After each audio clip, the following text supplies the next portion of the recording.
നമ്മളുടെ പുതിയ വിദ്യാഭ്യാസ നയം സെറ്റ് ചെയ്തു. നിങ്ങൾക്ക് കേട്ട് കഴിഞ്ഞാൽ അറിയാം. ഇപ്പം എല്ലാവരും പറഞ്ഞുകൊണ്ടിരിക്കുന്നുണ്ട് പുതിയ വിദ്യാഭ്യാസ നയം എന്നൊക്കെ. അതിൽ നമുക്ക് ഏറ്റവും പ്രകടമായിട്ട് അറിയാവുന്ന ഒരു കാര്യം എന്ന് പറയുന്നത് 1ാം ക്ലാസ്സിൽ ചേർക്കണമെങ്കിൽ 6 വയസ്സ്. അത് എല്ലാവർക്കും അറിയാവുന്ന ഒരു കാര്യമാണ്. പിന്നെ കുറച്ചുകൂടെ അറിയാവുന്ന ഒരു കാര്യം, സിലബസിൽ ടെക്സ്റ്റ് ബുക്കിൽ വരുത്തിയിട്ടുള്ള കുറേ മാറ്റങ്ങൾ, ഇന്റർ റിലേറ്റഡ് ആയിട്ട് സബ്ജക്ട്സ് പഠിപ്പിക്കുന്നുണ്ടല്ലോ. അതായത് പണ്ടൊക്കെ നമ്മൾ മലയാളം പഠിക്കുകയാണെങ്കിൽ അത് മലയാളത്തിന്റെ മാത്രം ഒരു കാര്യമായിട്ട് അവിടെ നിൽക്കും. സയൻസ് പഠിക്കുകയാണെങ്കിൽ സയൻസിന്റെ മാത്രം കാര്യമായിട്ട് അവിടെ നിൽക്കും. പക്ഷെ ഇപ്പോഴത്തെ നിങ്ങളുടെ കുട്ടികളുടെ ടെക്സ്റ്റ് ബുക്ക് എടുത്ത് ഒന്ന് നോക്കിക്കഴിഞ്ഞാൽ അറിയാം, ഈ ഒരു ഇന്റഗ്രേറ്റഡ് സ്റ്റഡി ഉൾപ്പെടുത്തിയിട്ടുള്ള മാറ്റം വരുത്തിയിട്ടുള്ള ടെക്സ്റ്റ് ബുക്കാണ് ഉള്ളത്. അതായത് കണക്കിലൂടെ നമുക്ക് ഇംഗ്ലീഷ് പഠിക്കാം, ഇംഗ്ലീഷിലൂടെ വേണമെങ്കിൽ സയൻസ് പഠിക്കാം, സയൻസിലൂടെ നമുക്ക് മറ്റു ഭാഷയിലേക്ക് പോകും. അതുപോലെ സാമൂഹികപരമായിട്ടുള്ള കാര്യങ്ങൾ ഇപ്പോൾ സോഷ്യൽ ചെയ്തിട്ട് നടത്തിയ പഠനം MIT. ഓക്കെ, നമ്മുടെ ഫിംഗർ പ്രിന്റ്സ് ഒരാൾ ജനിച്ചു കഴിഞ്ഞാൽ ഒരാളുടെ മരണം വരെ അത് മാറാത്തതാണ്. അതുകൊണ്ട് നമ്മളിപ്പോൾ എന്ത് ചെയ്യുമ്പോഴും നമ്മുടെ ആധാർ, എല്ലാത്തിനും നമ്മൾ എന്തൊരു കാര്യത്തിനും ആധാർ ലിങ്ക് ചെയ്തിട്ടല്ലേ എല്ലാ കാര്യങ്ങളും ചെയ്യുന്നത്. കാരണം ആ ആളുടെ ഫിംഗർ പ്രിന്റ്സ് ഒരിക്കലും പ്രായമൊക്കെ മാറുന്ന സമയത്ത് നമ്മുടെ രൂപത്തിനും ഇതിനൊക്കെ മാറ്റം വന്നാലും എന്തിനു മാറ്റം വരില്ല, നമ്മുടെ ഫിംഗർ പ്രിന്റ്സിന് മാറ്റം വരില്ല. ജനിച്ചാൽ മുതൽ മരണം വരെയും അത് അങ്ങനെ തന്നെയാണ്. അപ്പോൾ അതേ ഫിംഗർ പ്രിന്റ്സിന്റെ സ്റ്റഡി തന്നെയാണ് ഈ എഡ്യൂക്കേഷനിൽ നമ്മൾ യൂസ് ചെയ്യുന്നത്. കേട്ടിട്ടുണ്ടാവില്ല അല്ലേ? അപ്പോൾ അങ്ങനെയുള്ള കുട്ടികളുടെ ബ്രെയിൻ ഇങ്ങനെ ആയിരിക്കും. അവരുടെ ഫിംഗർ പ്രിന്റ്സ് ഇതുപോലെ നോ ഫിംഗർ പ്രിന്റ്സ്, അധികം ഫിംഗർ പ്രിന്റ്സ് ഉണ്ടാവില്ല എന്നാണ്. ഇപ്പൊ നമ്മളുടെ ഒന്നും അങ്ങനെയല്ല. നമുക്ക് ബ്രെയിനിനെ കുറിച്ച് ആകെ ചോദിച്ചു കഴിഞ്ഞാൽ നമുക്ക് അറിയാം, നമ്മൾ ബ്രെയിനിന്റെ പാർട്സ് പഠിച്ചിട്ടുണ്ട്. Cerebrum, cerebellum, middle lobe, planet, അങ്ങനെയൊക്കെ പഠിച്ചു. പക്ഷെ അതല്ലാതെ ഇതിനെ കുറെ ലോബ്സ് ആയിട്ട് നമ്മൾ തിരിച്ച് ആ ലോബിന്റെ അതിൽ വരുന്ന നെർവ്സിനെ കണക്ട് ചെയ്തിട്ടുള്ള ഒരു സ്റ്റഡി. നമ്മൾ ജനിക്കുമ്പോൾ തന്നെ 100 ബില്യൺ ന്യൂറോൺസ് കണക്ട് ചെയ്തിട്ടാണ് നമ്മൾ ജനിക്കണമെന്നാണ്. അപ്പോൾ ഓരോന്നിനും നമ്മുടെ ഓരോ സ്കില്ലും റിലേറ്റഡ് ആയിട്ടുണ്ട്. ഈ ബ്രെയിനിന്റെ ഓരോ ലോബും ഓരോ സ്കില്ലും റിലേറ്റഡ് ആയിട്ടുണ്ട്. അപ്പൊ അതിനെക്കുറിച്ച് പഠിച്ച ആള് ഈ സംഭവത്തിന് മെയിൻ ആയിട്ട് ഇതാണ് ബ്രെയിനിന്റെ ലോബ്സ് ആൻഡ് ഫങ്ഷൻസ് എന്ന് പറയുന്നത്. ആ വയലറ്റ് കളർ നിങ്ങൾ നോക്കിക്കഴിഞ്ഞാൽ കാണാം, പ്രീ ഫ്രണ്ടൽ ലോബ് എന്നുവെച്ചാൽ ഏറ്റവും ലോബ് എന്ന് പറഞ്ഞാൽ അറകൾ എന്നുള്ള അർത്ഥം. പ്രീ ഫ്രണ്ടൽ ലോബ്, പിന്നെ അത് കഴിഞ്ഞാൽ വരുന്നത് ഫ്രണ്ടൽ ലോബ്, പിന്നെ അത് കഴിഞ്ഞിട്ട് പാരിറ്റൽ ലോബ്, പിന്നെ ഒസിപിറ്റൽ, ഏറ്റവും താഴെയുള്ളത് ടെമ്പറൽ ലോബ്. ഇത് ഓരോ ലോബിന്റെയും ഫങ്ഷൻസിനനുസരിച്ചാണ് ഓരോ കുട്ടിയുടെയും സ്കില്ലെന്നാണ് ശാസ്ത്രീയമായ പഠനം തെളിയിക്കുന്നത്.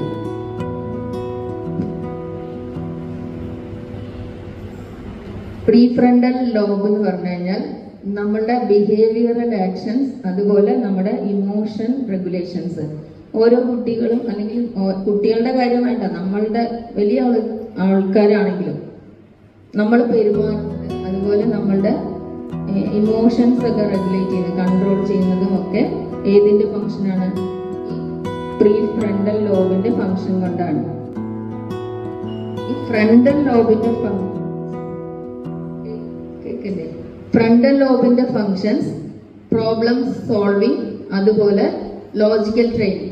എന്തെങ്കിലും ഒരു കാര്യം വന്നു കഴിഞ്ഞാൽ അതിൽ നിന്നൊന്നും പതറാതെ നമ്മൾ ആ പ്രശ്നത്തിനെ അഭിമുഖീകരിച്ച്, വലിയ ആൾക്കാരുടെ കാര്യം ഞാൻ പറഞ്ഞു, അതിനെ നമ്മൾ അഭിമുഖീകരിച്ച് അതിനെ എങ്ങനെ സോൾവ് ചെയ്യാം, അതിനുള്ള മാർഗങ്ങൾ കണ്ടെത്താനൊക്കെ സാധിക്കും. ഇനി കുട്ടികളുടെ കാര്യത്തിലേക്ക് വന്നു കഴിഞ്ഞാൽ പ്രോബ്ലം സോൾവിങ് നമുക്ക് എവിടെയാണ് ഏറ്റവും അത്യാവശ്യം വരിക? മലയാളത്തിന് ആവശ്യമുണ്ട് പ്രോബ്ലം സോൾവിങ്, മാത്സിന്, അതുപോലെ സയൻസിനും അത്യാവശ്യമാണ് അല്ലെ? ഈ ലോജിക്കൽ നമ്മളോട് എക്സ്പെരിമെന്റ്സ് ഒക്കെ നടത്താൻ പറയില്ലേ? അപ്പൊ അങ്ങനെയൊക്കെ വരുമ്പോൾ നമുക്ക് എന്താവശ്യമാണ്? ഈ ഫ്രണ്ടൽ ലോബ് നന്നായി ഫങ്ഷൻ ചെയ്യുമ്പോഴാണ് നമുക്കത് ചെയ്യാൻ പറ്റുന്നത്. ഇനി പാരിറ്റൽ ലോബ്, അത് നമ്മളുടെ ബോഡി മൂവ്മെന്റ്സ്, അതുപോലെ ഐ ഹാൻഡ് കോർഡിനേഷൻ, അനാലിസിസ്. ഇനി കുറെ ഉണ്ട്, പക്ഷെ നമുക്കിവിടെ ഏറ്റവും അത്യാവശ്യമുള്ള ഈ 2 മണിക്കൂർ ക്ലാസ്സിൽ ഇതിന്റെ ഒരു ഔട്ട്ലൈൻ തരാൻ വേണ്ടിയിട്ട് ഇങ്ങനെ ആക്കിയതാണ്.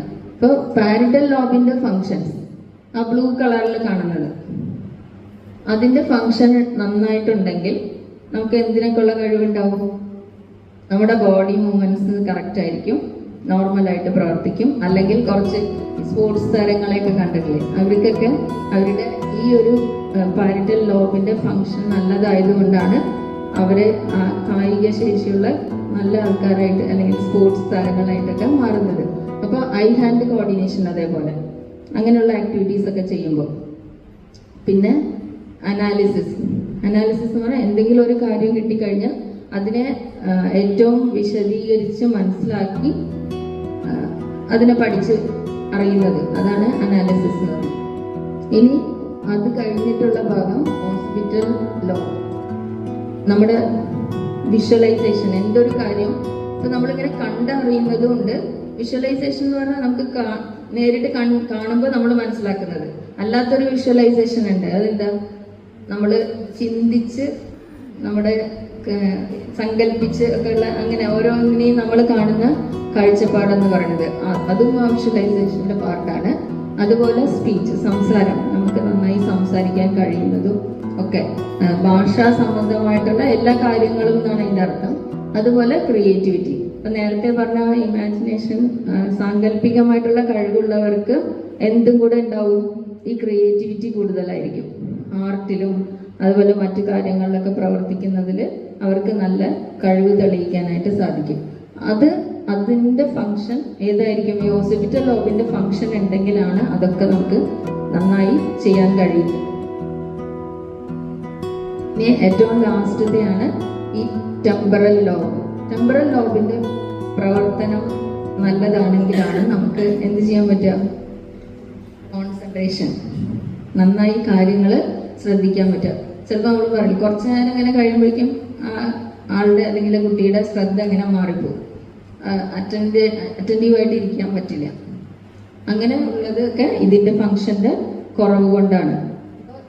ഈ ടെമ്പറൽ ലോബ് നന്നായി ഫങ്ഷൻ ചെയ്താൽ നമുക്ക് കോൺസെൻട്രേഷൻ കിട്ടും. അതുപോലെ നമ്മുടെ ഷോർട്ട് ടേം മെമ്മറി ആയാലും ലോങ് ടേം മെമ്മറി ആയാലും, ഷോർട്ട് ടേം എന്ന് പറഞ്ഞാൽ പെട്ടെന്ന് ഇപ്പോൾ ഉള്ള ഓരോരോ കാര്യങ്ങൾ കുറച്ച് നാളത്തേക്ക് നമ്മൾ ഓർത്തു വെക്കേണ്ടത്. ലോങ് ടേം മെമ്മറി എന്ന് പറഞ്ഞാൽ ദീർഘകാലം നമ്മുടെ ഓർമ്മയിൽ സൂക്ഷിക്കേണ്ടതായിട്ടുള്ള കാര്യങ്ങൾ സൂക്ഷിച്ചു വെക്കേണ്ടത്. അതിനൊക്കെ ഏത് ഫങ്ഷൻ ചെയ്യണം നന്നായിട്ട്, ഈ ടെമ്പറൽ ലോബ് നന്നായിട്ട് ഫങ്ഷൻ ചെയ്യണം. അപ്പൊ ഇനി നമ്മൾ നമ്മുടെ കുട്ടി അല്ലെങ്കിൽ നമ്മളെ തന്നെ ഒന്ന് അനലൈസ് ചെയ്ത് നോക്കിക്കഴിഞ്ഞാൽ നമ്മുടെ കഴിവുകൾ എന്തൊക്കെയാണ്. ഇപ്പൊ പറഞ്ഞതിൽ നമുക്ക് ഈ short term long term memory ഏതാണോ ഉള്ളത്, അല്ലെങ്കിൽ നമ്മുടെ നേരത്തെ പറഞ്ഞ ഐ ഹാൻഡ് കോർഡിനേഷൻ ഉള്ള ആ ലോബ്, അതിൽ ഏതാണ് നമുക്ക് നന്നായി ഫങ്ഷൻ, നമുക്ക് നമ്മളെ തന്നെ നമുക്ക് അനലൈസ് ചെയ്യാനായിട്ട് പറ്റും, നമ്മുടെ കുട്ടികളെയും അതേപോലെ.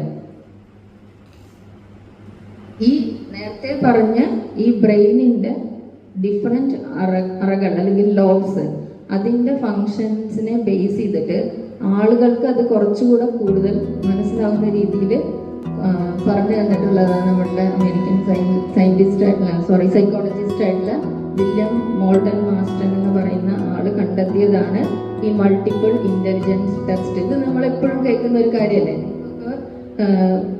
പ്രത്യേകിച്ച് വിദ്യാഭ്യാസ രംഗത്തുള്ളവർക്ക് നന്നായിട്ട് അറിയാവുന്ന കാര്യം മൾട്ടിപ്പിൾ ഇന്റലിജൻസ് ടെസ്റ്റ്. ഒരാൾക്ക് ഒരു ബുദ്ധിയല്ല, കുറെ കഴിവുകളുണ്ട്, കുറെ ബുദ്ധികളുണ്ട്, പക്ഷെ അതിന് എന്തുണ്ട്, ഏറ്റക്കുറച്ചിലുകളുണ്ട്. ആ ഏറ്റക്കുറച്ചിലുകൾ എന്തിനെ റിലേറ്റ് ചെയ്തിട്ടാണ്, നേരത്തെ പറഞ്ഞ ലോബ്സിന്റെ ഫങ്ഷനെ റിലേറ്റ് ചെയ്തിട്ടാണ്. നമുക്കറിയില്ല. ഇപ്പൊ നമ്മളോടൊക്കെ നിങ്ങളുടെ ബ്ലഡ് കൗണ്ട് എത്രയാണ് എന്ന് ചോദിച്ചാൽ ഇപ്പൊ പെട്ടെന്ന് പറയാൻ പറ്റും ഇല്ല. നമ്മൾ എന്ത് ചെയ്യണം, അതിന് പോയിട്ട് ലാബിൽ ടെസ്റ്റ് ചെയ്യണം. അതേപോലെ ഈ മൾട്ടിപ്പിൾ ഇന്റലിജൻസ് ടെസ്റ്റ് നമുക്കിപ്പോൾ ഓരോരുത്തർക്കും എത്രയൊക്കെ ഉണ്ട്, ഏതൊക്കെ ഉണ്ട് എന്നറിയണമെങ്കിൽ നമ്മളും ടെസ്റ്റ് ചെയ്തേ പറ്റുള്ളൂ. ഇപ്പൊ ഏതൊക്കെ ആദ്യം മൾട്ടിപ്പിൾ ഇന്റലിജൻസ് ഏതൊക്കെയാണെന്ന് അറിയാൻ ഇവിടെ ഡിസ്ക് തിയറി എന്ന് പറഞ്ഞിട്ട് ഒരെണ്ണം കൊണ്ടുവന്നു. ഡിസ്ക് എന്ന് പറഞ്ഞാൽ ഡോമിനന്റ് ഫസ്റ്റ്, രണ്ടാമത്തത് ഇൻഫ്ലുവൻഷ്യൽ, മൂന്നാമത്തത് സ്റ്റഡി, പിന്നെ കംപ്ലൈന്റ് അല്ല. ഇതില് ഡോമിനന്റ് നമുക്ക് എല്ലാവർക്കും കുറെ സ്വഭാവമുണ്ട്, പ്രത്യേകിച്ച് രണ്ട് സ്വഭാവങ്ങൾ എന്തായാലും എല്ലാവർക്കും കാണും. പ്രകടമായിട്ട് എല്ലാവരും കാണുന്ന ഒരു സ്വഭാവം, അല്ലാതെ നമ്മുടെ ഉള്ളിൽ തന്നെയുള്ള ഒരു സ്വഭാവം. പക്ഷെ ആ രണ്ടാമത്തതും എല്ലാവരും കാണുന്ന ഭയങ്കര സ്വഭാവമായിട്ട് മാറിയാലാണ് അന്യല്ല വിക്രമിനെ പോലെ ആവുന്നത്. അപ്പൊ അതല്ലാണ്ട് നമ്മൾ നോക്കിക്കഴിഞ്ഞാൽ ശരിക്കും എപ്പോഴും ഒരാൾക്ക് എന്തുണ്ട്, ഡുവൽ നേച്ചർ ഉണ്ട് ശരിക്കും. അപ്പൊ നമ്മളിങ്ങനെ ടെസ്റ്റ് ചെയ്യുമ്പോൾ ഈ ഡിസ്ക് പ്രൊഫൈൽ അനുസരിച്ച് നമ്മളിങ്ങനെ ഈ ഫിംഗർ പ്രിന്റ്സ് അനലൈസ് ചെയ്ത് കഴിഞ്ഞാൽ നമ്മളിൽ ഇതിൽ ഏത് രണ്ട് സ്വഭാവമാണ് കൂടുതലായിട്ടുള്ളത് എന്ന് നമുക്ക് കണ്ടെത്താൻ പറ്റും. അപ്പൊ അതിൽ ഡോമിനന്റ് സ്വഭാവം ഉള്ളവർ എങ്ങനെയാണെന്നറിയാം, നേരിട്ട് ഇങ്ങനെ കാര്യങ്ങൾ പറയും. ആരോടെങ്കിലും എന്തെങ്കിലും പറയാനുണ്ടെങ്കിൽ അതങ്ങോട്ട് നേരിട്ട് പറയും. എന്തെങ്കിലും ഒരു കാര്യം വന്നാൽ അവർക്ക് പെട്ടെന്ന് തീരുമാനങ്ങൾ എടുക്കാനുള്ള കഴിവുണ്ടാവും. പിന്നെ ചെയ്യുന്നതിലാണ് അവര്, വെറുതെ ഇങ്ങനെ കുറെ പറഞ്ഞുകൊണ്ടിരിക്കില്ല. പറയുന്നതല്ല, ഞാൻ പറയുന്ന ആളല്ല, ഞാൻ ചെയ്യുന്ന ആളാണെന്ന് പ്രൂവ് ചെയ്യുന്നവരാണ് ആര്, ഈ ഡോമിനന്റ് ക്യാരക്ടർ ഉള്ളവർ. അതുപോലെ ഡിമാൻഡിങ് ആണ്, എപ്പോഴും എന്തെങ്കിലും ഇങ്ങനെ അറിയാനും ചെയ്യാനും ആവശ്യപ്പെട്ടുകൊണ്ടും ചോദിച്ചുകൊണ്ടും ഒക്കെ ഇരിക്കും. അങ്ങനത്തെ അതിൽ ഇനിയും കുറച്ചുണ്ട്, പക്ഷെ ഞാൻ പ്രധാനമായിട്ടുള്ളതാണ് പറയുന്നത്. നമുക്ക് പെട്ടെന്ന് ഐഡന്റിഫൈ ചെയ്യാൻ പറ്റുന്നതാണ് ഈ പറയുന്നത്. ഇനി ഇൻഫ്ലുവൻഷ്യൽ ആയിട്ടുള്ള ആൾക്കാർ, ഇൻഫ്ലുവൻഷ്യൽ ആ വാക്കിൽ തന്നെ ഉണ്ട്, മറ്റുള്ളവരിൽ ഏറ്റവും സ്വാധീനം ചെലുത്താൻ കഴിവുള്ള ആൾക്കാർ. അവര് ആ ആളെ കാണുമ്പോൾ അല്ലെങ്കിൽ അവരുടെ പ്രവർത്തനങ്ങൾ കാണുമ്പോൾ മറ്റുള്ളവർക്ക് ഭയങ്കര ഒരു ഇൻസ്പിറേഷൻ ആവും. അവരെ പോലെ ആയാൽ നമുക്ക് എന്താ ചെയ്തുകൂടെ. അവര് മറ്റുള്ളവർക്ക് ഒരു റോൾ മോഡലായിട്ട് പ്രവർത്തിക്കുന്ന ആളായിരിക്കും, ഇൻസ്പിറേഷണൽ ആയിരിക്കും, ഇന്ററാക്റ്റീവ് ആയിരിക്കും, എപ്പോഴും ആളുകളോട് മിങ്കിൾ ചെയ്തും സംസാരിച്ചുകൊണ്ടും ഇരിക്കും. അതുപോലെ എല്ലാ കാര്യത്തിലും താല്പര്യമുള്ളവര്, അവരോട് സംസാരിക്കാനും എല്ലാവർക്കും താല്പര്യമുള്ളവര്, ഭയങ്കര ഇമ്പൾസീവ് എന്ന് പറഞ്ഞാൽ എന്താ പറയുക, നമ്മുടെ ഉള്ളിലുള്ള തന്നെ കുറെ തോന്നലുകൾ വരും. ആ തോന്നലുകൾ അനുസരിച്ച് അത് ശരിയായിരിക്കും, അതിനനുസരിച്ച് പ്രവർത്തിക്കാൻ കഴിവുള്ളവര്. ഇമിറ്റേറ്റിംഗ് പറഞ്ഞാൽ നല്ലതൊക്കെ കണ്ടു കഴിഞ്ഞാൽ അത് ഉൾക്കൊണ്ട് അത് അനുകരിക്കാൻ കഴിവുള്ളവരുമായിരിക്കും ഇൻഫ്ലുവൻഷ്യൽ ഗ്രൂപ്പിൽ വരും. ഇനി സ്റ്റഡി, അത് അവരെപ്പോഴും ഒരേപോലെയാണ് എന്ന് വെച്ചാൽ ഇങ്ങനെ ഓരോന്നും അനുസരിച്ച് എപ്പോഴും മാറിക്കൊണ്ടൊന്നും ഇരിക്കില്ല. എപ്പോഴും നല്ല ആയിരിക്കും, എല്ലാ കാര്യത്തിലും നല്ല സപ്പോർട്ടീവ് ആയിരിക്കും, ഏറ്റവും സിൻസിയർ ആയിരിക്കും. പ്രവർത്തനങ്ങളൊക്കെ കുറച്ച് സ്ലോ ആണെങ്കിൽ പോലും അവർ വളരെ അത് എന്താ പറയുക, നല്ല ഗുഡ് റിസൾട്ട് ഈൽഡിങ്ങും കൺസിസ്റ്റൻസും ഉള്ളതായിരിക്കും ഈ സ്റ്റഡി എന്ന് പറയുന്ന സ്വഭാവം ഉള്ളത്. അതുപോലെ ഭയങ്കര സെൻസിറ്റീവും ആയിരിക്കും, ഭയങ്കര ഇമോഷണൽ, പെട്ടെന്ന് ദേഷ്യം വരും, പെട്ടെന്ന് സങ്കടം വരും, അങ്ങനത്തെയൊക്കെ ഉള്ള ഒരു സംഭവമാണ് ഇത് ഈ സ്റ്റഡി എന്നുള്ളതിലുള്ളത്. ഇനി കംപ്ലൈന്റ് എന്നുള്ളത് അതെന്താ വെച്ചാൽ അവര് എപ്പോഴും ഭയങ്കര എല്ലാം വളരെ എല്ലാം നിരീക്ഷിച്ച് വളരെയധികം ശ്രദ്ധിച്ച് ഓരോ കാര്യങ്ങൾ മുൻകൈ എടുക്കുന്ന സമയത്തും കുറെ അധികം ഒബ്സർവ് ചെയ്തിട്ട് ഭയങ്കര കാൽക്കുലേറ്റീവ് ആയിട്ട് ഒക്കെ കാര്യങ്ങളിൽ എടുക്കുന്നതും തീരുമാനം എടുക്കുന്നതുമായിട്ടുള്ള ആൾക്കാരാണ് ഈ കംപ്ലൈന്റ് എന്നുള്ളതിൽ. ഇതിന് ഏറ്റവും രസകരം എന്താണ്, ഇത് വേർഡിനെ കണക്ട് ചെയ്തിട്ടുണ്ട്. കേട്ടാൽ നല്ല രസമാണ്, വേണമെങ്കിൽ വെറുതെ പറയാം. ഡോമിനന്റ് എപ്പോഴും ഈഗിൾ ആണ്, ഈഗിൾ ബേർഡിനെയാണ് കണക്ട് ചെയ്തിട്ടുള്ളത്. ഇൻഫ്ലുവൻഷ്യൽ എന്ന് പറയുന്നത് പീക്കോ, സ്റ്റഡി ഡോ, പ്രാവാണ് അതിന്റെ.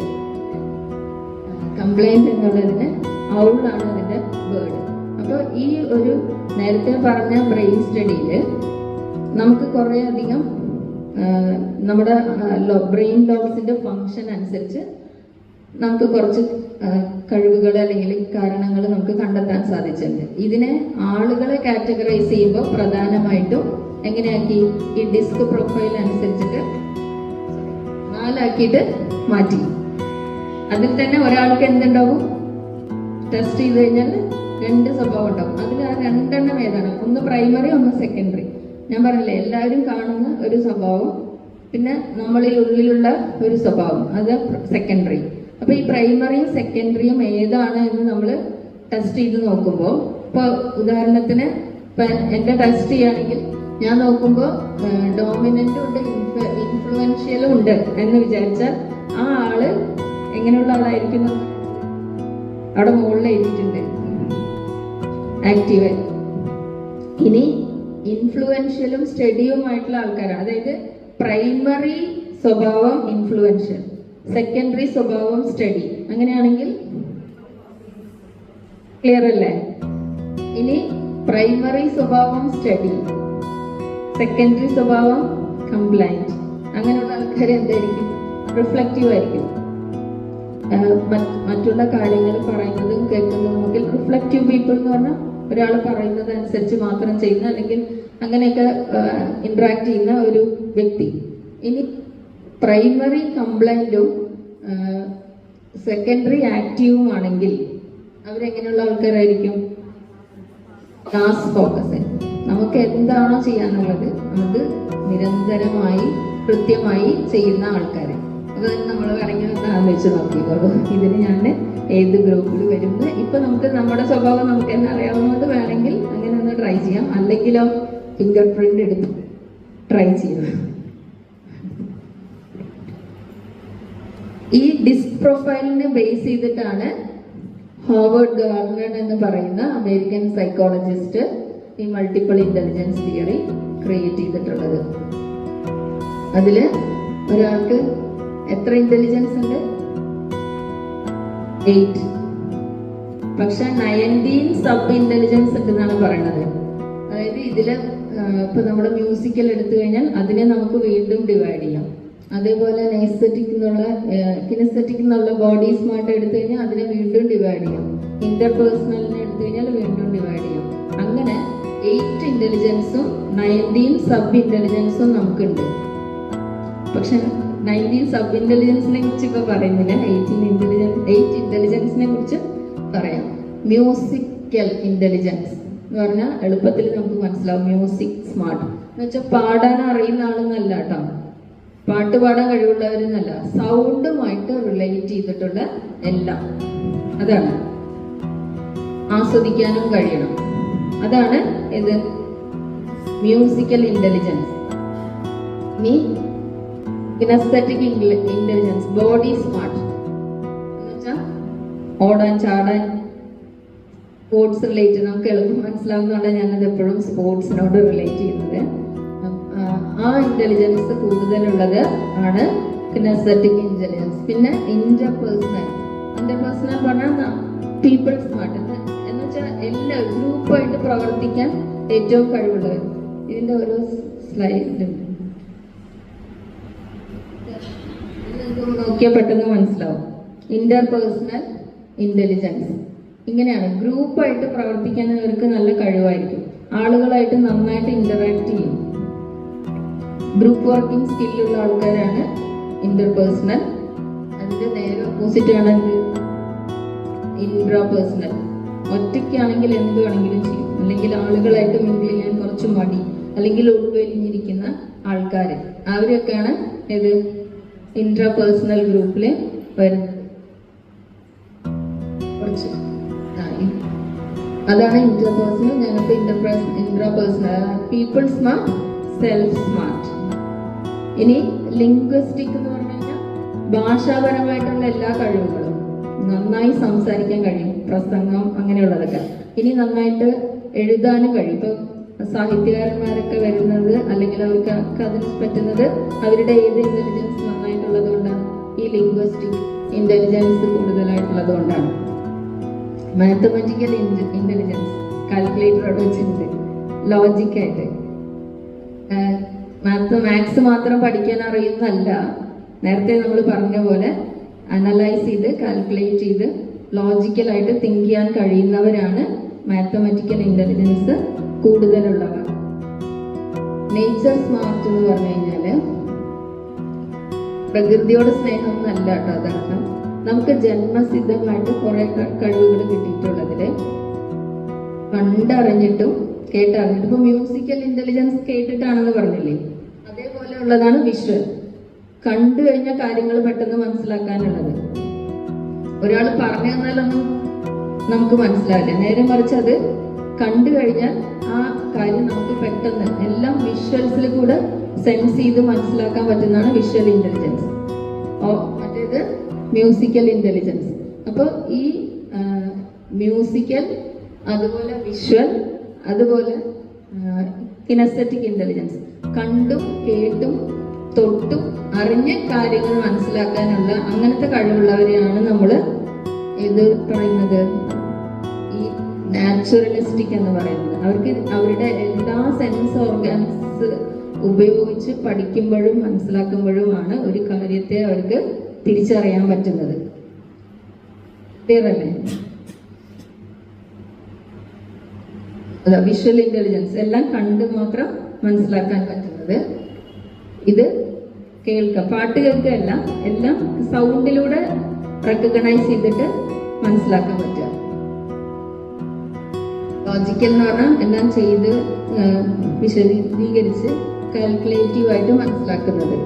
ലിംഗ്വിസ്റ്റിക് അവർക്കെല്ലാം ഇന്ററാക്ട് ചെയ്യാൻ, ആളുകളുമായിട്ട് ഇടപഴകാനും സംസാരിക്കാനും കഴിയുന്ന, ഭാഷ നന്നായി കൈകാര്യം ചെയ്യാൻ അറിയുന്നവർ എന്നാണ് അർത്ഥം. അവർ അങ്ങനെ ലിംഗ്വിസ്റ്റിക് ഇന്റലിജൻസ് ഉള്ള ആളുകൾക്കില്ലേ പെട്ടെന്ന് ഏത് ഭാഷയും പഠിക്കാൻ പറ്റും. ഒന്നിൽ കൂടുതൽ ഭാഷ നന്നായി കൈകാര്യം ചെയ്യാൻ കഴിയുന്നവരായിരിക്കും. പുതിയൊരു സ്ഥലത്ത് പോയാൽ ആ സ്ഥലത്തെ ഭാഷ അവർ പെട്ടെന്ന് പഠിച്ചെടുക്കും.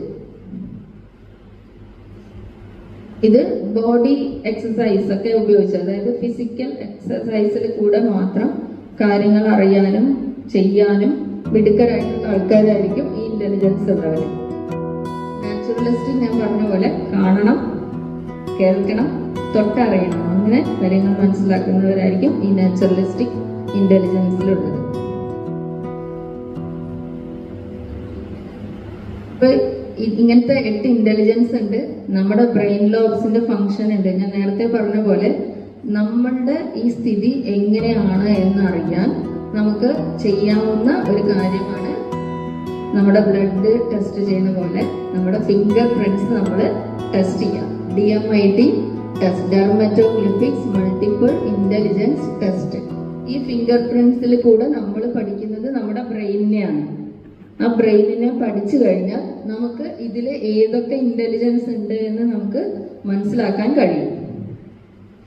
എല്ലാ ഇന്റലിജൻസും ഉണ്ടാവും, പക്ഷെ അത് ഞാൻ നേരത്തെ പറഞ്ഞ പോലെ നമുക്കിപ്പോൾ സ്വയം പരിശോധിച്ചു കഴിഞ്ഞാൽ, നമ്മളെന്നെ കൂടി കഴിഞ്ഞാൽ എനിക്ക് നന്നായി സംസാരിക്കാൻ, എൻ്റെ കാര്യമല്ല കേട്ടോ, നിങ്ങൾ സ്വയം ആലോചിക്കാനാണ് പറഞ്ഞു. നമുക്ക് നന്നായി സംസാരിക്കാൻ പറ്റില്ലേ?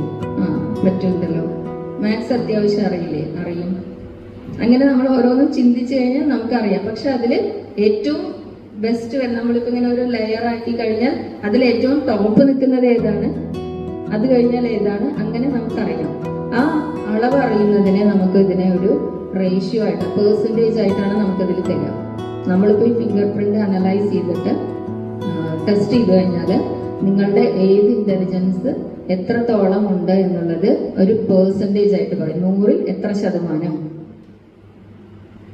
ഫിംഗർ പ്രിന്റ്സ് തന്നെ പലതരത്തിലുണ്ട്. അതേതാ? 3 ഇപ്പൊ ഇതിൽ പറഞ്ഞിരിക്കുന്നത്. പക്ഷെ ഇതിനെ നമുക്ക് പിന്നെയും ഡിവൈഡ് ചെയ്യാൻ പറ്റും. Loop finger prints, whorl finger prints, arc finger prints. Loop എന്ന് പറഞ്ഞാൽ എനിക്കറിയാം, ചെറിയ ഇങ്ങനെ എന്താ പറയാ, ചെറിയ ചുറ്റൽ പോലെയുള്ളത്.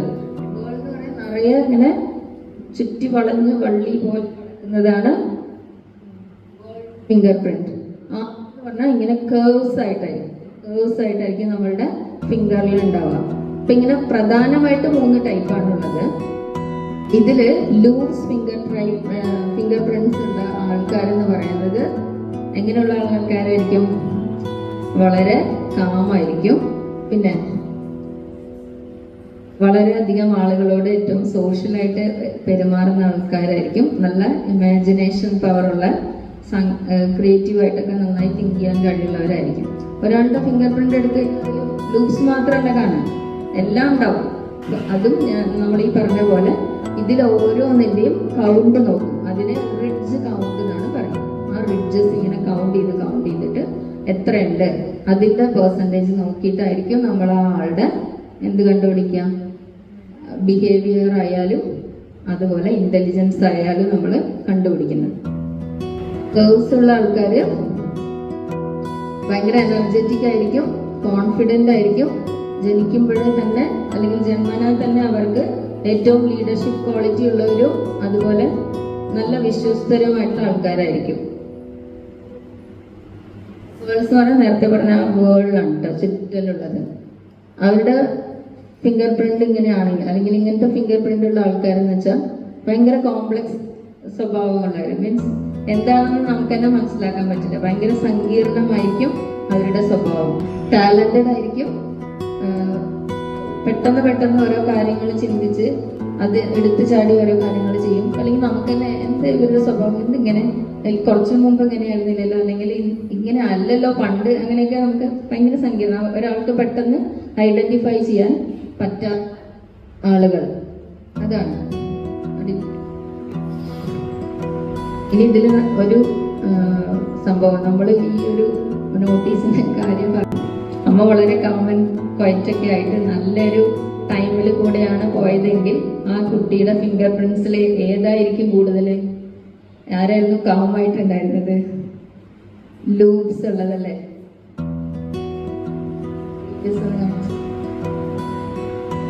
ഉണ്ടോ? അമ്മ നോർമൽ ഒരു കാലഘട്ടത്തിലൂടെ നല്ല ആക്റ്റീവായിട്ടും ഒക്കെ ആയിട്ട് വരുന്നുണ്ട് എന്നുണ്ടെങ്കിൽ ആ കുട്ടിക്ക് ഈ കാംനെസ് ഉണ്ടാവും, എനർജറ്റിക് ആയിട്ടുള്ള ഈ നേച്ചറും കിട്ടിയിട്ടുണ്ടാവും. സങ്കീർണത എവിടെ വന്നിട്ടുണ്ടാവുക?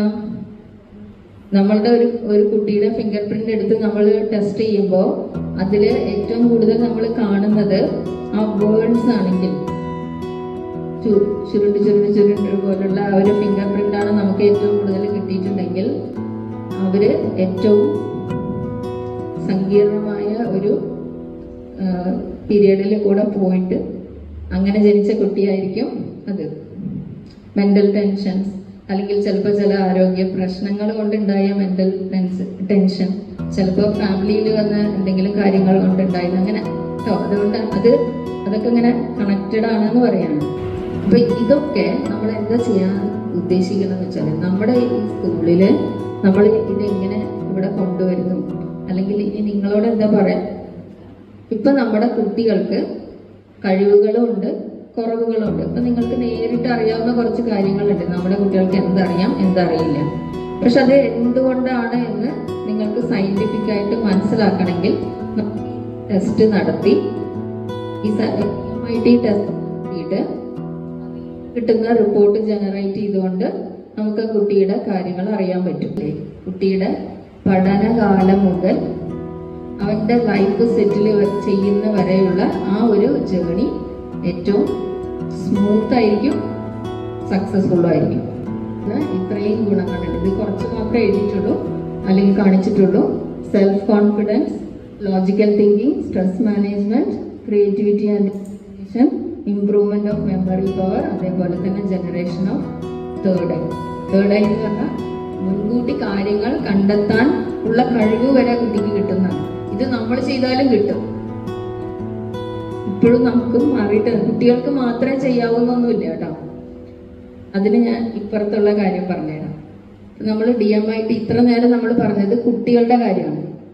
പക്ഷെ ഇവിടെ കുറച്ച് ഇമേജസ് നിങ്ങൾ കാണുന്നുണ്ടോ? അത് DMIT ടെസ്റ്റ് ചെയ്യുന്നതിന്റെ ഫിംഗർ പ്രിന്റ്സിന്റെ ഒരു ഇമേജ് ആണ്. അത് കഴിഞ്ഞ് താഴെ കാണുന്നത് ഒരു റിപ്പോർട്ടിന്റെ, DMIT ടെസ്റ്റിന്റെ ഒരു റിപ്പോർട്ടിന്റെ ഇമേജ് ആണ്. താഴെ കാണുന്നതൊക്കെ അതാണ്.